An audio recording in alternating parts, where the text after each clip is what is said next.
오늘의 사연을 시작합니다. 안녕하세요. 저는 회사를 다니고 있는 남자입니다. 가장 예민하고 힘들었던 중학생 때부터 지금까지의 제 이야기를 해보려고 합니다. 건설자재 및 각종 부자재 등을 유통하는 사업을 하셨던 아버지는 항상 바쁘셨고 집에는 자주 들어오시지 않았습니다. 그래서 항상 엄마와 단 둘이 보내는 시간이 많았습니다. 그러다가 제가 중학생이 되던 해에 엄마는 암을 이기지 못하고 하늘나라로 가셨습니다. 엄마가 하늘나라 가는 날에도 아버지는 출장으로 지방에 내려가 계셨고 정말 100번도 넘게 전화를 걸었지만 통화가 되지 않았습니다. 중학생에 있던 제가 혼자서 할 수 있는 건 아버지가 전화를 받을 때까지 전화를 하면서 기다리는 것 외에는 아무것도 없었습니다. 혼자서 엄마의 마지막을 지켰던 저는 충격으로 한동안 말을 하지 못했고 밝았던 성격도 내성적으로 변했습니다. 그런 저에게 엄마가 필요하다고 생각이 드셨던 것인지 아니면 젊은 여자가 좋아서 데리고 오신 것인지 모르겠지만 엄마가 돌아가신 지 1년도 되지 않아서 아버지는 저보다 8살 많은 여자와 결혼을 하셨습니다. 아버지보다는 21살이 여린 여자였습니다. 나이가 어려도 아버지와 결혼하셨기에 새엄마가 맞지만 남들이 보는 시선은 그렇지 않았습니다. 동네 마트라도 가면 새엄마를 제 누나로 보는 사람들이 많았습니다. 나중에 크면서 사회에 나와 보니 남녀 사이에 나이 차이가 많이 나더라도 경제력만 충분하다면 문제가 안 된다는 것을 알게 되었습니다.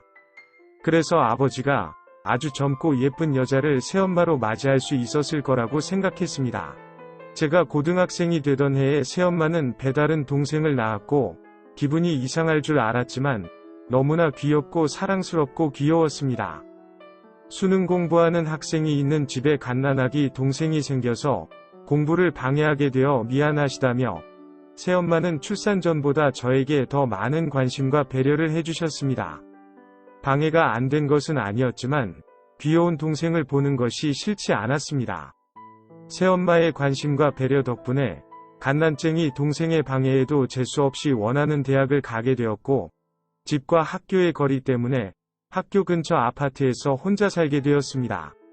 그리고 대학 입학 선물로 아버지께 차도 선물 받았습니다. 넉넉한 생활비와 용돈, 혼자 살기에 충분하다 못해 넘치는 50평대 아파트, 외제차까지 세상 부러울 것 없이 행복했습니다. 그러던 어느 날 제 집으로 엄마와 동생이 말도 없이 왔습니다. 어린이집 다니던 동생은 오랜만에 형을 만났다면서 너무 좋아했지만 새엄마의 표정은 좋지 않았습니다. 동생은 저와 한참을 놀다가 잠이 들었고 맥주를 한 잔을 하자며 새엄마가 술과 안주를 사오셨습니다. 몇 달 전부터 아버지가 평소와 다르고 무언가 좀 변했다는 생각이 들었는데 며칠 전에 아버지가 아무 말도 없이 본인 옷과 짐을 챙겨서 집을 나가셨다는 것이었습니다. 하루 이틀이 지나도 집에 오지도 않고 연락도 안 받아서 새엄마가 회사로 찾아갔지만 다시는 회사로 찾아오지 말라며 화만 내시고 돌려보내셨다는 것이었습니다. 새엄마 생각에는 아무래도 아버지가 다른 여자와 바람이 난 것 같다면서 어떻게 해야 되냐면서 저한테 넋두리를 하시는 것이었습니다.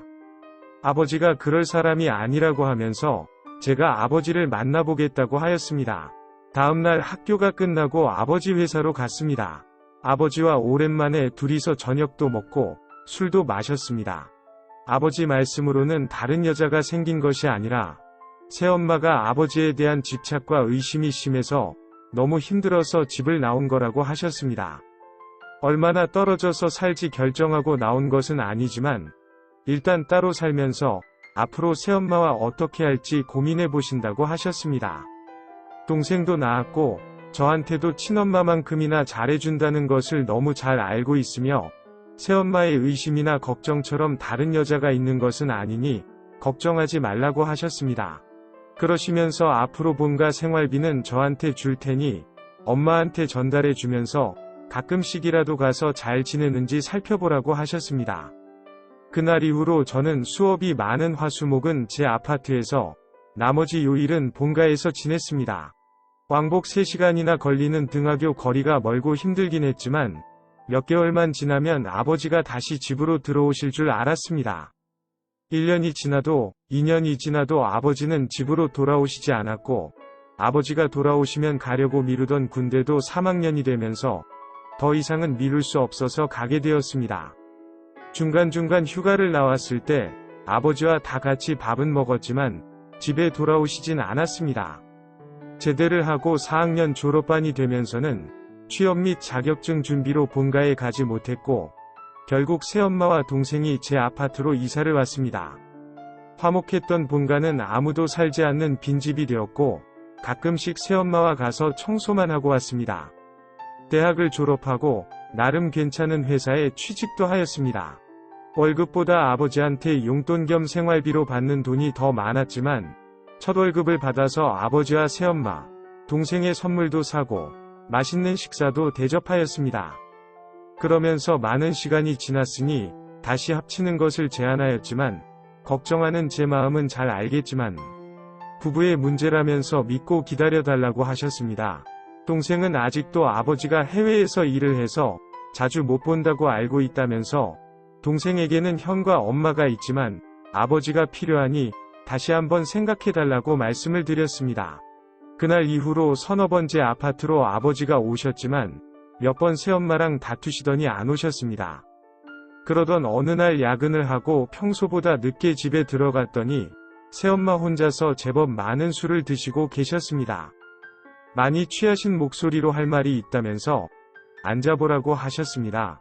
30대 초반의 젊은 나이에 아직도 길거리 나가면 번호를 물어볼 만큼 괜찮은데도 혼자 지낸 지 5년이 넘었다면서 너무 외롭다고 하셨습니다.